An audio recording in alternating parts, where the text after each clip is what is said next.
Bismillah.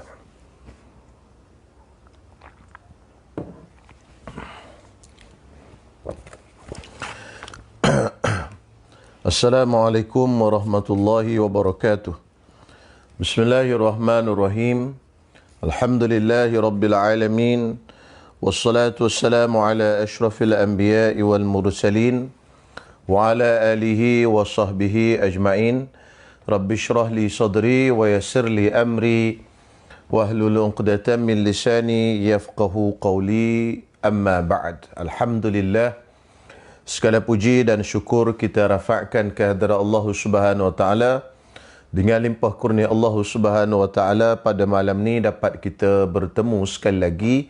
Mudah-mudahan pertemuan kita ini diberkati dan dirahmati oleh Allah Subhanahu wa taala. Muslimin muslimat yang dirahmati Allah Subhanahu wa taala, kepada yang menulis salam, saya jawab Waalaikumsalam warahmatullahi wabarakatuh. Malam ni kita sambung lagi pada perbincangan kita menggunakan buku 132 Langkah Penyucian Jiwa. Malam ni kita sambung tajuk yang kita tak habis lagi malam tadi, iaitu tiada rehat bagi mukmin kecuali setelah bertemu dengan Allah Subhanahu wa taala. Malam ni kita sambung kepada muka surat 44 pada buku ini, yang tuan-tuan yang ada pada muka surat 44. Jadi firman Allah Subhanahu wa taala, ala inna awliya Allahi la khaufun alaihim wa la hum yahzanun. Ala inna awliya Allah la khaufun alaihim wa la hum yahzanun. Alladhina amanu wa kanu yattaqun lahumul bushra fil hayatid dunya wa fil akhirah. Ketahuilah sesungguhnya wali-wali Allah, yakni kekasih-kekasih Allah, tidak ada kebimbangan terhadap mereka, dan mereka pula tidak akan berduka cita. Wali-wali Allah itu ialah orang-orang yang beriman serta sentiasa bertakwa. Untuk mereka sajalah berita gembira di dunia dan di akhirat. Bilakah saat dia menerima surah Yunus, surah yang ke-10 ayat 62 hingga 64. Bilakah saat dia menerima berita gembira yang pertama, iaitu ketika masih di dunia lagi. Berita gembira tersebut datang ketika sakaratul maut. Perkara ini merupakan belas ihsan Allah Subhanahu wa taala buat manusia. Oleh itu, apabila insan soleh itu mati, dia mati dalam keadaan bergembira. Hal ini demikian kerana dia mengetahui bahawa dia telah keluar dari dunia yang meletih dan memenjarakannya dahulu, menuju kepada suatu keadaan yang menyerupai majlis perkahwinan. Berita gembira kedua pula ialah selepas kematian, iaitu apabila Allah Subhanahu wa taala memperlihatkan tempat kesudahannya, yakni tempat tinggalnya yang kekal abadi. Allah Subhanahu wa taala juga telah menyatakan dua sifat yang bertentangan bagi golongan yang mengingatinya. Sekali Allah Subhanahu wa taala menyebutkan ala bizikrillah tatmainnul qulub. Ketahuilah dengan mengingati Allah hati menjadi tenang. Di tempat yang lain dia menyatakan alladzina idza dzukirallahu wajilat qulubuhum. Mereka yang apabila disebut nama Allah gemetarlah hati mereka. Rasa gemetar bertentangan dengan rasa tenang. Jadi bagaimanakah keadaan sebenar orang yang mengingati Allah Subhanahu wa taala ini? Mengingati Allah yang membangkitkan ketenangan ialah dalam berhadapan dengan urusan-urusan dunia. Orang yang berzikir mengingatinya pasti tahu bahawa Allah Subhanahu wa taala menjamin rezeki, kehidupan dan kebahagiaannya. Firman Allah Subhanahu wa taala, "Man 'amila salihan min dzakarin aw untha wa huwa mu'minun falanuhyiyannahu hayatan thayyibah." Mereka yang beramal soleh, lelaki atau perempuan, dan beriman, maka sesungguhnya kami akan menghidupkannya dengan kehidupan yang baik. Surah An-Nahl ayat 97.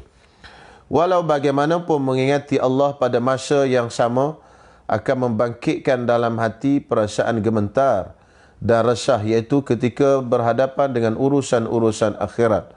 Oleh yang demikian, tiada yang selamat daripada keresahan ini kecuali setelah bertemu dengan Allah Subhanahu wa taala. Baik, habis tuan-tuan semua, saya baca dulu supaya saya boleh hurai senang. Jadi tuan-tuan semua, dalam kenyataan yang panjang itu, pengarang kita cuba sampaikan dua perkara utama. Perkara yang pertama iaitu perkara khabar gembira yang akan diperolehi oleh orang-orang yang soleh. Orang-orang yang soleh, dia akan dapat khabar gembira ketika mana dia hendak meninggal dunia. Allah Subhanahu Wa Taala datang ataupun hantarkan malaikat untuk menunjukkan kepadanya benda-benda yang menggembirakan. Lalu dia keluar daripada dunia ini dalam keadaan kegembiraan sebagaimana yang kita sebut pada kuliah-kuliah yang sebelum ini. Jadi inilah perasaan gembira bagi seorang yang mukmin ketika mana dia akan keluar daripada dunia ini, dia melihat, dia dikhabarkan dengan berita-berita kegembiraan. Maka tersenyum, maka suka. Maka kerana itulah mayat-mayat ini berbeza. Ada mayat yang kesedihan, mukanya muram, masam dan sebagainya. Ada mayat yang mukanya kegembiraan dan sebagainya. Ini yang pertama yang nak disampaikan. Kemudian, orang ini juga apabila setelah mati, dia akan dapat khabar kegembiraan.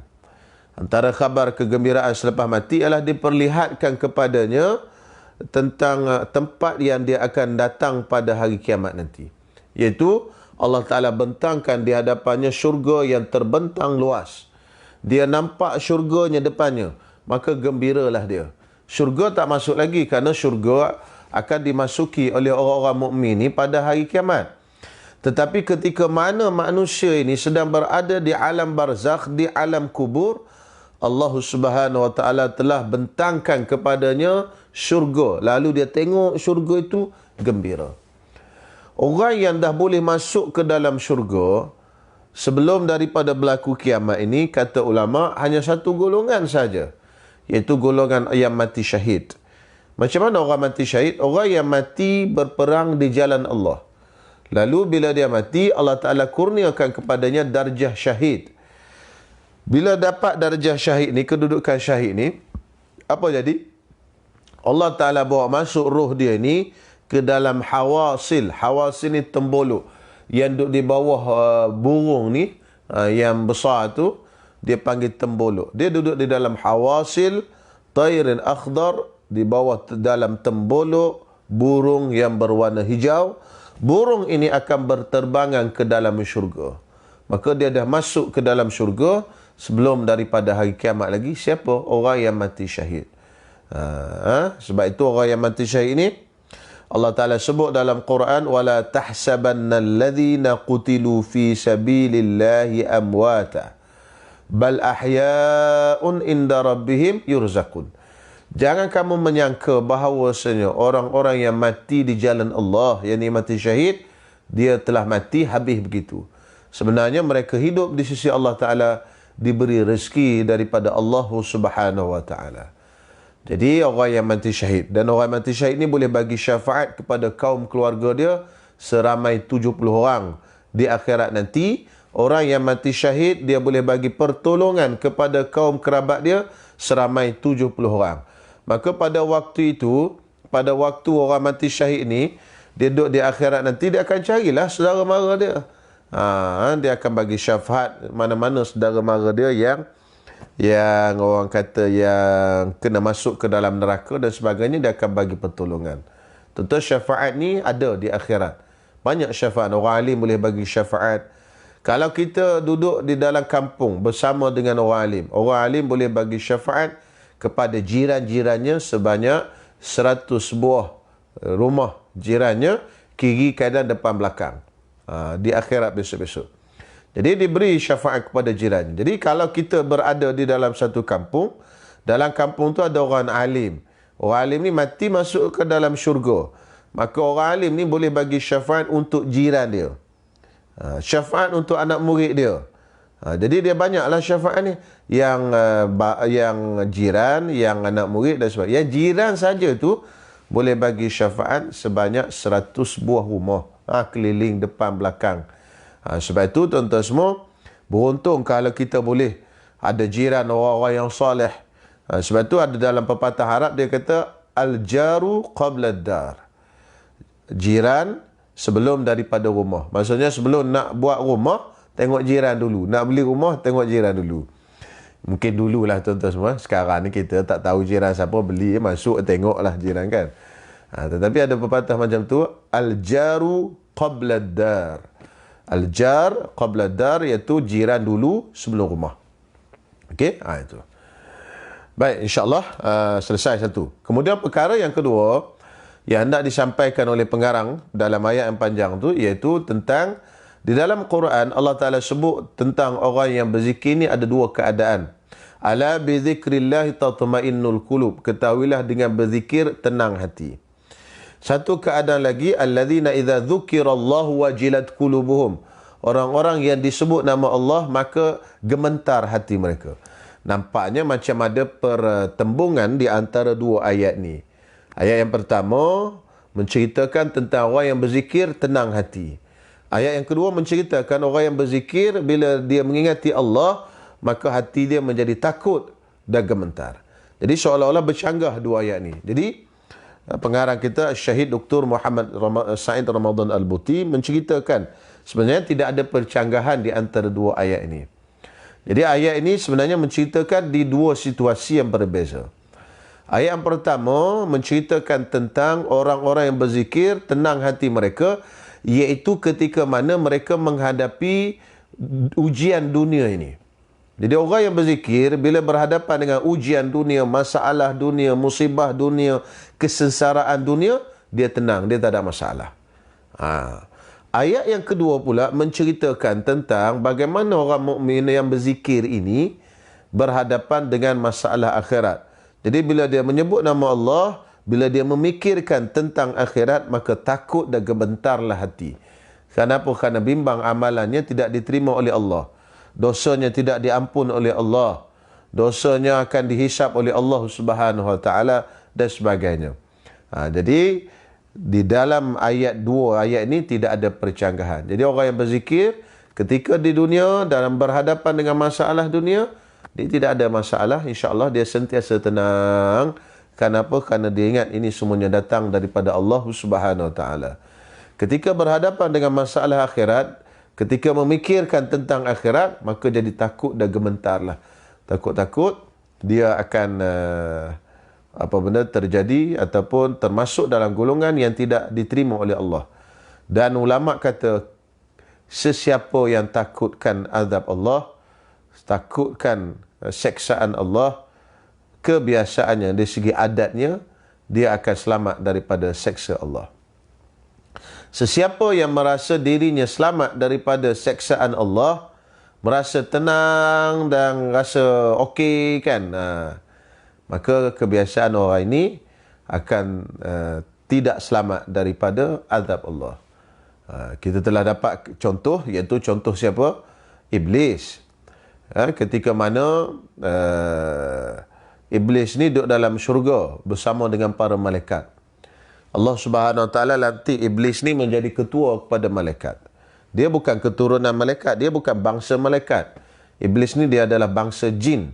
Tetapi dilantik oleh Allah menjadi ketua kepada para malaikat. Tatkala Allah Taala kata wa idz qala rabbuka lil malaikah, ketika Allah Taala berkata kepada malaikat. Jadi oleh kerana malaikat ini bos dia bukan daripada bangsa dia tapi bangsa jin, tapi Allah Ta'ala perintahkan kepada malaikat, jadi termasuk dengan bos dia sekali, iaitu Iblis pada waktu itu. Allah Ta'ala kata usjudu li Adam, sujudlah kepada Nabi Adam. Jadi malaikat ni sujud tapi Iblis tak sujud. Kenapa? Apa puncanya? Antara puncanya Iblis tidak merasa bimbang kepada dirinya, tetapi malaikat bimbang kepada dirinya.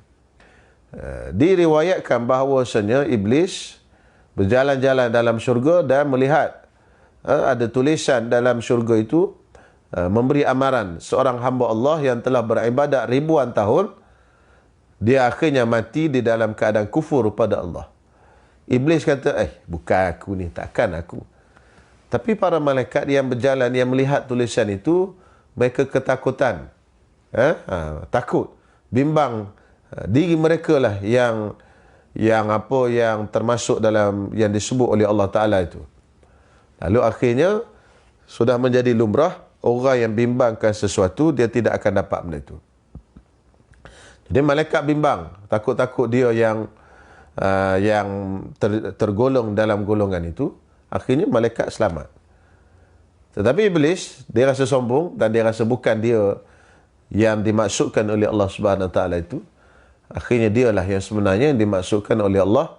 Akhirnya dialah yang dilaknat oleh Allah Subhanahu Wa Taala. Jadi kita doa semoga Allah Subhanahu Wa Taala selamatkan kita daripada laknat Allah Subhanahu Wa Taala. Habis pelajaran yang ke-25. Baik, kita sambung kepada pelajaran yang ke-26 pada muka surat 47. Bencana sebenar ialah apabila hati menjadi keras. Okey. Inilah bencana yang paling besar sekali dan paling ditakuti oleh orang-orang soleh. Okey, paling ditakuti oleh orang-orang soleh.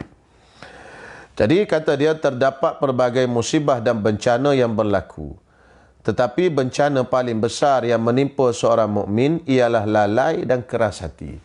Banyak musibah dalam hidup kita ni, anak meninggal, kan? Isteri meninggal, suami meninggal, bankrupt, perniagaan tak laku, kan? Dibuang kerja, tak ada nak makan apa dan sebagainya. Ini semua dikira musibah. Tetapi kata dia, musibah benda ini ringan semua. Tetapi musibah yang paling besar sekali dalam hidup kita ialah apabila hati kita menjadi lalai dan keras.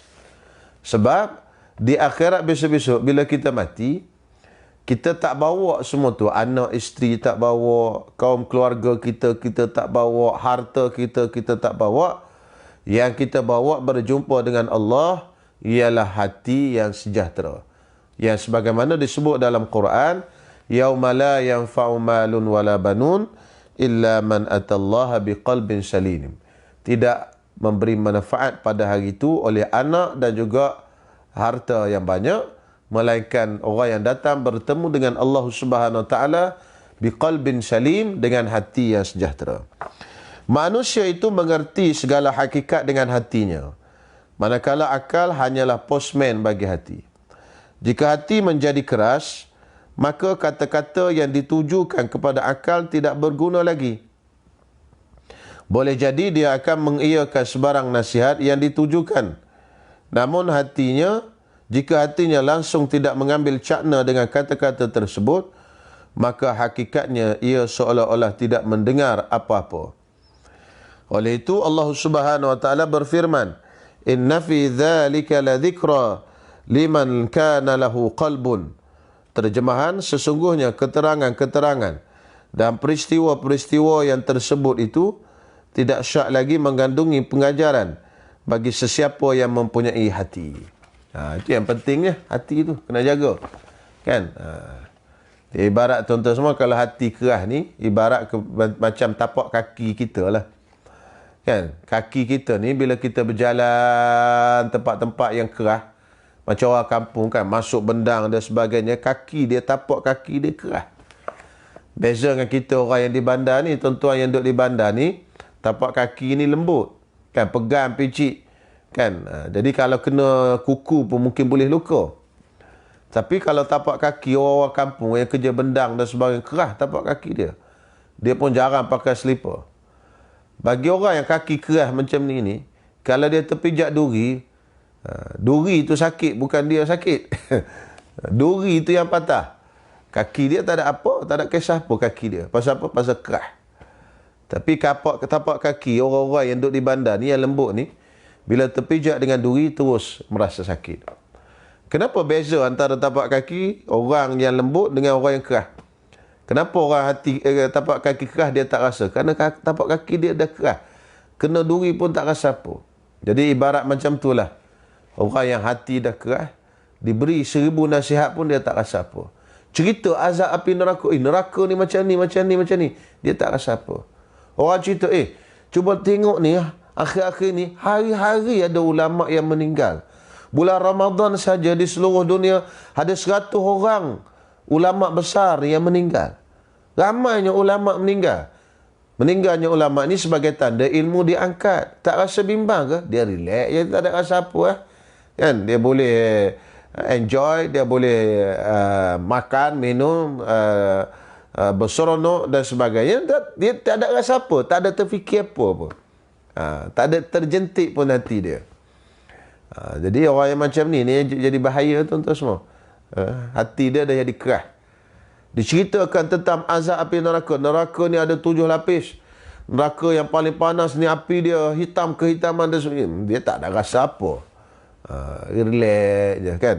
Ini dia panggil hati dah jadi keras. Masya Allah. Ni tuan-tuan semua, ceritalah apa, otak dia kata okey, tapi hati dia tak terima. Tetapi sedangkan hati yang lembut tadi, insya-Allah bila dia cerita, insya-Allah dia terima. Sebagaimana tapak kaki yang lembut, bila terkena kepada duri, terus merasa sakit. Bila dicerita sikit je tentang azab api neraka dan sebagainya, dia terasa. Dia terasa. Naknya macam tu tuan-tuan semua. Jangan dicerita ni tak ada rasa apa. Cerita neraka apa tak ada terasa, tak ada terasa lah langsung. Kalau macam ni tuan-tuan semua, kata Ibnu Abbas, mintalah Allah Ta'ala bagi hati yang lain. Tu maksudnya macam itulah. Jadi maksudnya minta supaya Allah Ta'ala bersihkan hati kita. Kotor sangat dah, karat turut sangat dah. Keras dah hati tadi. Waliyadzabillah. Mudah-mudahan Allah Subhanahu Wa Ta'ala kurniakan kepada kita hati yang bersih, hati yang khusyuk, hati yang merasai dan menerima nasihat daripada orang. Baik. Bencana yang terbesar ialah apabila seseorang diuji dengan hati menjadi keras. Lalu sebarang ayat Quran, galakan maupun ancaman langsung tidak terpengaruh ke atas dirinya. Bacalah ayat Quran apa pun tak ada pengaruh. Sebab itu ada sahabat Nabi yang baca ayat Quran, Sayyidina Umar, baca sepotong ayat Quran daripada malam sampai ke subuh. Dia ulang. Sebab apa? Sebab dia rasa bila baca je menangis. Baca je menangis. Ada orang yang dibaca ayat Quran sampai pengsan. Sebab dia merasai. Kan? Sepotong ayat Quran saja. Dibaca apa benda ayat Quran tu, saya tengok kepala dia. An afidhu alaina al-ma'. Allah Ta'ala cerita dalam Quran, orang-orang dalam neraka kata apa? An afidhu alaina al-ma'. Tolonglah, ahli syurga, tolonglah bawa bagi kat kami sedikit daripada air. Tolonglah bawa bagi kat kami air sikit. Kan? Sayyidina Umar, tak silap saya Sayyidina Umar, mendengar ayat ni dibaca tu pengsan. Ketakutan, takut-takut dia jadi orang yang minta air daripada ahli syurga tadi. An afidhu alaina al-ma'. Tolong curahkan kepada kami air. Itu orang-orang dalam neraka minta daripada orang di dalam syurga. Bahkan dia akan hairan dengan keadaan orang lain yang tidak serupa dengan keadaannya.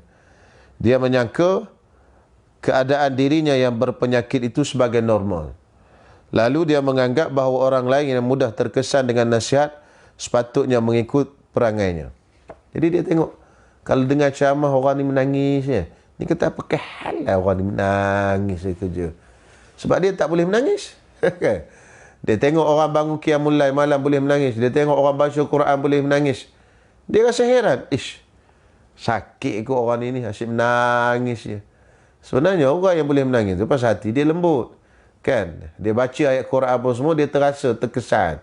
Dan dia boleh menangis. Kerana hatinya tak keras. Tapi dia melihat orang yang boleh menangis tadi, hati yang lembut tadi, dia rasa orang ni bermasalah. Dialah yang tak ada masalah. Aku relax je. Aku kental. Kan? Itu dia rasa orang yang menangis ni orang yang pelik. Ini jadi lagi masalah. Ini ialah akibat hati menjadi terlalu keras. Kita memohon agar Allah Subhanahu Wa Taala menyelamatkan kita daripada ujian yang dikenakan kepada sesetengah manusia ini. Jadi kita minta supaya Allah Ta'ala selamatkan kita daripada ujian yang Allah Ta'ala berikan kepada sesetengah orang, iaitu hati yang keras, tak dengar apa. Banyak musuh-musuh Nabi ni, musuh-musuh Nabi yang diceritakan dalam Quran, kebanyakan mereka ni mempunyai hati yang keras. Bukannya mereka tak tahu kebenaran Nabi-Nabi itu. Mereka tahu Nabi itu benar. Nabi Muhammad benar. Nabi Ibrahim benar. Namrus, dia nak bakar Nabi Ibrahim ni, tuan-tuan semua, api dinyalakan tu bukan sikit-sikit. Api tu besar, nak bakar seorang manusia je. Besar tu pula bukan sekadar besar saja, dinyalakan selama 40 hari 40 malam mengikut satu riwayat. 40 hari 40 malam dinyalakan. Tuan-tuan, kalau kita orang tu lah tak yakin bahawasanya Nabi Ibrahim tu Nabi, tak adanya nak nyala api 40 hari 40 malam. Kan? Api ni cukup nyalakan satu hari je dah panas betul, dah campak habis hangus. Kenapa dia sampai nak nyalakan 40 hari 40 malam? Kerana dia tahu Nabi Ibrahim tu Nabi. Dan Nabi ni ada mukjizat, ada keistimewaan. Jadi Firaun pun sama, Namrus pun sama, tidak mahu menerima dakwah Nabi adalah berpunca daripada kedegilan dan juga hati yang keras, tidak mahu menerima nasihat dan sebagainya. Waliyadzubillah, kita minta berlindung daripada Allah Subhanahu wa taala daripada hati yang seperti itu. Baik, insya-Allah pelajaran yang ke-20 nak baca malam ni pun dah dekat pukul 10 dah. Jadi terpaksa jugalah pelajaran ke-27 ini kita sambung kepada hari Isnin nanti. Esok Sabtu, Ahad seperti biasa kita berehat untuk program-program bersama dengan keluarga dan sebagainya lah tuan-tuan semua. InsyaAllah kita sambung pada hari Isnin dengan pelajaran yang ke-27, perbezaan antara mengumpat, dan kalau kita sempat kita baca juga tajuk yang ke-28, tujuan yang sebenar terkandung dalam niat. Apa tujuan kita niatkan? Okey, insya-Allah. Okey, kita lihatlah kalau ada soalan.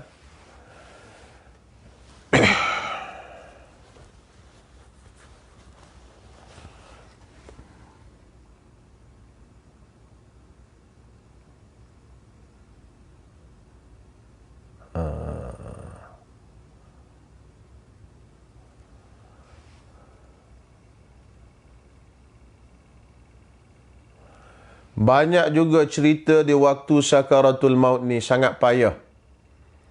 Adakah cara yang ulama ajar pedoman bagi kami yang iman senipis bawang ni? Ya, saya pun iman pun macam tu juga. Saya tak pasti iman kita ni tuan-tuan semua. Bukanlah saya yang mengajar ni iman yang tebal tak. Cuma sekadar perkongsian tuan-tuan semua. Kita lebih pada muzakarah. Jadi sama-sama kita memperbaiki. Jadi itu tuan-tuan semua, antara benda yang Allah Ta'ala uji kita, antaranya dekat nak mati, didatangi oleh syaitan. Syaitan akan berupa dengan rupa mak dan ayah kita, ya, yang telah meninggal. Lalu mereka akan mengajak ke dalam agama Yahudi ataupun ke dalam agama Nasrani. Ke dalam agama Yahudi dan ke dalam agama Nasrani. Jadi pada waktu itu, kalau orang yang tidak diselamatkan oleh Allah Subhanahu Wa Taala, maka tuan-tuan semua, pada waktu itu tergelincirlah iman dia. Jadi kebanyakan orang yang tergelincir imannya pada waktu itu, kata ulama, ialah orang yang pertama, orang yang tak semayang. Orang yang tak semayang pada waktu itu kebiasaannya tergelincir imannya. Dia akan terikut salah satu daripada syaitan tadi. Yang kedua, orang yang menderhaka kepada kedua ibu bapa. Orang yang menderhaka kepada kedua ibu bapa. Maka orang yang dua ni, kata ulama, inilah antara orang yang mudah tergelincir imannya pada waktu itu. Okey, baik. Jadi sebab itu masa kita hidup, kita kena hidup atas jalan istiqamah, jalan yang lurus, jalan agama. Mudah-mudahan masa mati pun Allah Ta'ala matikan kita dalam keadaan terselamat daripada ujian ni. Kalau kita dah selamat, kita boleh hindarkan dan kita boleh tolak ujian-ujian yang ada semasa kita sihat sekarang ni. InsyaAllah pada waktu itu pun kita boleh tolak. InsyaAllah. Kalau sekarang ni kita tak boleh tolak ujian-ujian, orang yang menggoda kita, yang menghasut kita, akhirnya kita terpedaya dan orang kata tewas, maka kebarangkalian besar pada waktu itu juga kita akan tewas. Waliyadzubillah. Jadi kehidupan kita sekarang ni lah yang banyak menentunya. Selain daripada itu, kita berdoalah kepada Allah Subhanahu Taala dengan doa yang pernah saya kongsikan sebelum ini, iaitu yang Nabi SAW baca Di dalam riwayat Imam Tirmizi, Nabi baca apa? Allahumma a'inni ala ghamaratil maut wa sakaratil maut. Ya Allah, tolonglah aku di atas ghamaratil maut, kesusahan mati, dan sakaratil maut dan sakaratul maut. Ini hadis Nabi baca, diriwayatkan oleh Imam Tirmizi di dalam Sunan At-Tirmizi. Allahumma a'inni ala ghamaratil maut wa sakaratil maut. Saya pernah ajar sebelum-sebelum ni. InsyaAllah. Jadi doa dan juga ikhtiar kita, iaitu duduklah di atas jalan yang lurus, kita istiqamah dan kita berperang dan jangan bagi tewas. Mudah-mudahan pada waktu itu pun kita tak tewas juga.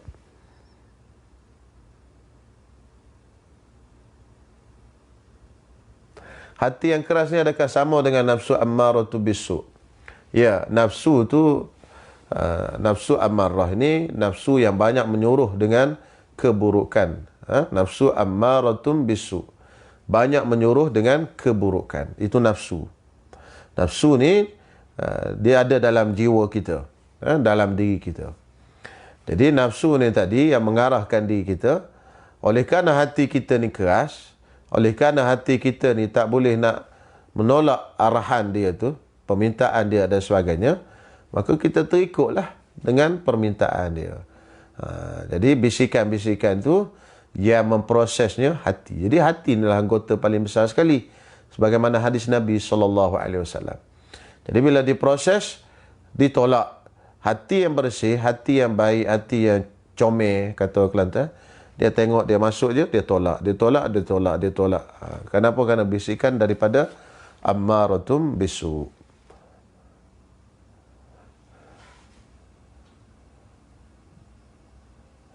Adakah roh para syuhada yang masih mempunyai urusan dunia yang belum selesai, contoh berhutang, akan dibawa ke syurga juga sebelum kiamat juga? Baik. Keistimewaan orang yang mati syahid tidak akan dapat kalau dia ada hutang. Tetapi hutang tu adalah, ulama kata, antara hutang yang disebutkan oleh ulama, antaranya hutang tu tadi bukan semua hutang. Pertama, hutang yang memang sengaja tidak mahu dibayar oleh orang tu tadi.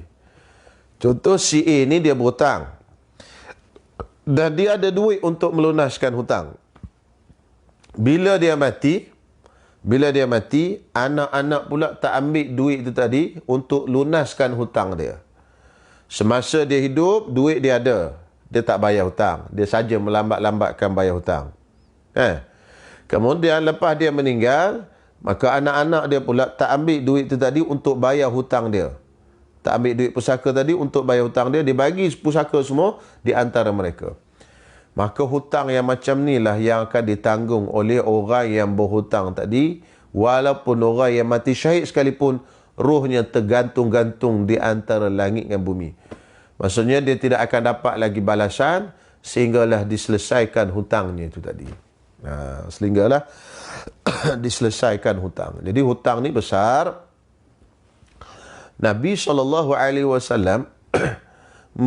antara benda yang Nabi baca dalam doa ketika semayang, dalam tasyahud akhir, Nabi baca apa? Allahumma inni a'udzubika minal ma'thami wal maghram. Ya Allah, aku berlindung daripada dosa dan juga daripada hutang. Kan? Daripada dosa dan juga daripada hutang. Kenapa Nabi baca benda ni dalam semayang? Menunjukkan hutang ni benda besar. Di sebab itu tuan-tuan semua, kalau kita tak ada keperluan apa, jangan berhutang. Kalau dah berhutang, kalau dah ada duit, lunaskan segera tuan-tuan semua. Sebab apa? Sebab orang yang bagi hutang tu, dia tertunggu-tunggu nak dapatkan balik bayaran di hutang dia tu. Kita tak bayar. Jadi kita telah menzalimi dia. Dosa zalim ni besarlah dosanya. Jadi hutang yang sengaja tidak dibayar tu, itulah yang... Adapun orang yang berhutang, contohnya dia orang miskin, dia tak ada duit nak makan, terpaksa dia berhutang. Dia berhutang sampai kesudah tak ada duit untuk lunaskan hutang tu, sampailah dia meninggal. Lalu orang yang berhutang macam ni, ini tidak termasuk dalam kategori yang diazab oleh Allah Subhanahu Wa Taala. Kenapa? Kerana dia berhutang tadi untuk keperluan hidup. Bahkan kalau untuk keperluan hidup, tak ada binatang halal untuk dimakan, binatang haram pun boleh makan. Kan, apatah lagi untuk kita berhutang, dibenarkan oleh syariat kita. Dan kalau dia tak bayar pun tak termasuk dalam dosa lah. Kerana memang dia tak mampu pun. Okey, seterusnya, macam mana ingin mendapat kemanisan zikir? Kemanisan zikir ni, nak dapat perkara paling penting sekali, meninggalkan maksiat. Itu paling penting sekali. Tidak akan mendapat kemanisan ketaatan melainkan dengan meninggalkan maksiat. Itu yang paling penting sekali. Kalau buat maksiat, buatlah ibadat apa pun tidak akan rasa manis, tidak akan rasa lazat, tidak akan rasa sedap. Jadi nak bagi rasa manis, nak bagi rasa lazat, nak bagi rasa sedap dan sebagainya, perkara utama sekali ialah tinggalkan maksiat. Itu paling penting sekali. Baik.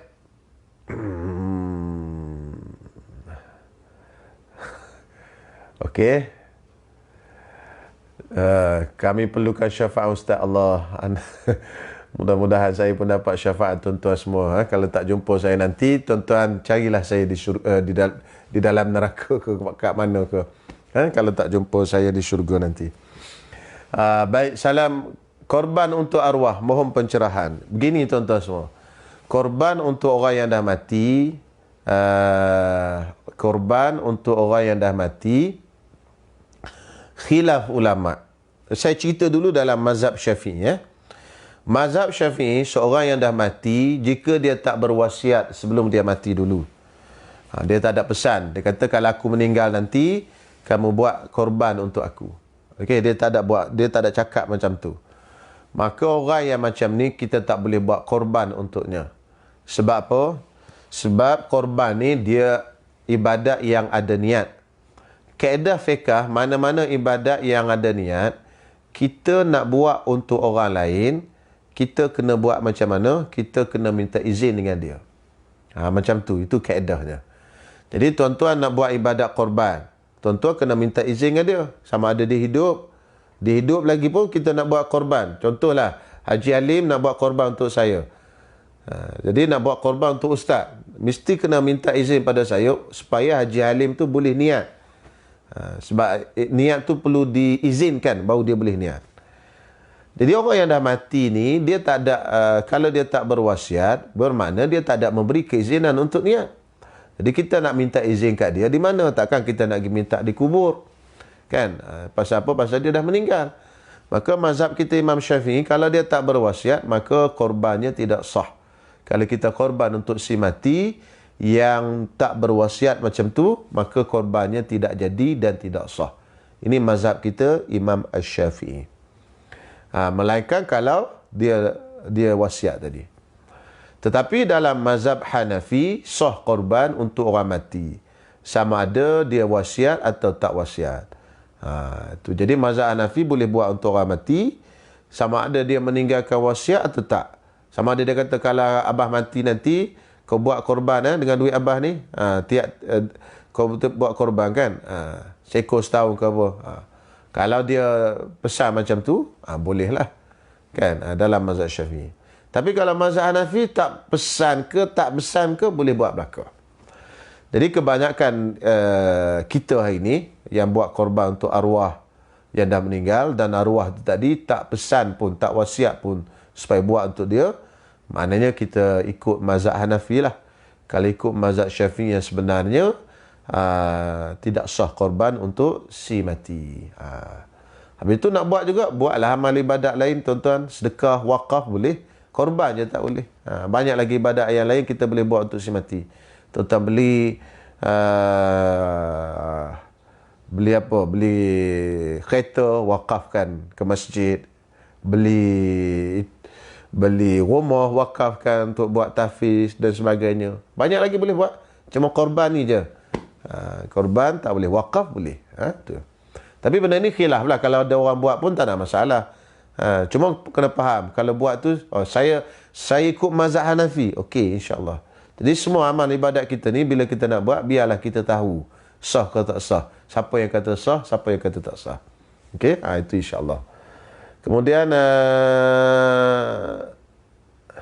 kalau haji kan ibu bapa perlu izin juga ke? Haji dia tak perlu izin pasal haji tu haji fardu. Contohnya ayah kita masih hidup dulu, dia ada duit. Cukup dah untuk pergi haji. Kan? Cuma tak sampai lagi kota dia. Tak naik lagi nama giliran. Duit dalam bank dah ada 40-50 ribu dalam tabung haji. Cuma nama dia belum naik. Dia duduk tunggu nama. Kalaulah undang-undang ni tak pakai nama, dah boleh pergi lama dah. Kan? Tapi dah undang-undang pakai tunggu kota. Macam dulu tak ada kota, boleh terbang terus lah kan. Jadi oleh kerana tak sampai lagi kota, menunggu. Jadi haji tu sebenarnya dah wajib kat atas diri dia. Bila dia meninggal, wajib kita buat haji untuk diri dia. Itu wajib. Wajib kita ambil duit daripada pusaka dia. Ambil duit daripada pusaka dia yang ditinggal tadi, 40 ribu tadi, dan buat upah haji. Itu hukumnya wajib. Okay. Adapun ibadat korban ni, dia benda sunat. Haji tadi benda wajib. Jadi benda wajib tu terus kita buat. Tak ada masalah. Dia tak ada ke, dia tak izin dan apa semua, tak ada masalah. Haji, dia beza dengan korban tadi. Jadi yang kalau dia tak cukup syarat lagi, dia tak wajib pergi haji, itu tak wajib buat haji. Upah haji ni ataupun haji badal, dia wajib apabila si mati tadi dah cukup syarat masa dia hidup tu. Tapi tak boleh nak pergi lagi, mungkin ada halangan-halangan tertentu tadi. Jadi bila dia mati, kita itu. Perlukah bertaklid kepada mazhab Hanafi masa buat tu? Ya, bertaklid tu maksudnya kita tahu, kita buat ni, kita mengikut mazhab Hanafi. Itu sudahlah. Cuma kita buat ni kita tahu, sekarang ni aku mengikut mazhab Hanafi. Itu je. Itu je masuk taklid. Maksudnya setiap perbuatan yang kita buat tu, kita tahu buat tu siapa yang kata boleh. Kan? Mazhab mana yang kata boleh. Supaya kita tak buat tu dalam keadaan kejahilan. Buat dengan jahil tak boleh lah. Kita main sembrono, tak tahu siapa kata boleh. Kita buat. Itu mana buat dalam kejahilan. Ni kita tahu. Ni ulama' ni kata boleh. Jadi kita mau buat. Tak ada masalah. Mana-mana kita ikut ulama' mazhab 4 ni, insyaAllah semuanya betul berlaku. Cuma kebiasaan kita di Malaysia ni, kita ikut mazhab Syafi'in. Begitu je lah. Majoritinya kita ikut mazhab Syafi'i. Jadi kalau kata nak keluar sikit-sikit, ambil pendapat yang lain pun tak ada masalah. Itu tak ada masalah. Sebab keempat-empat mazhab tu semuanya betul berlaku. InsyaAllah. Jadi saya rasa setakat dulu. InsyaAllah kita jumpa pada hari Isnin depan. Sambungan nanti ya. InsyaAllah tuan-tuan semua. Bismillahirrahmanirrahim. Alhamdulillahi Rabbil Alamin. Wassalatu wassalamu ala ashrafil anbiya'i wal mursalin. Wa ala alihi wa sahbihi ajma'in. Allahumma rabbana taqabbal minna innaka antas samiul alim. Wa tub alina innaka antat tawwabur rahim. Rabbana atina fid dunya hasanah. Wa fil akhirati hasanah wa qina adzaban nar.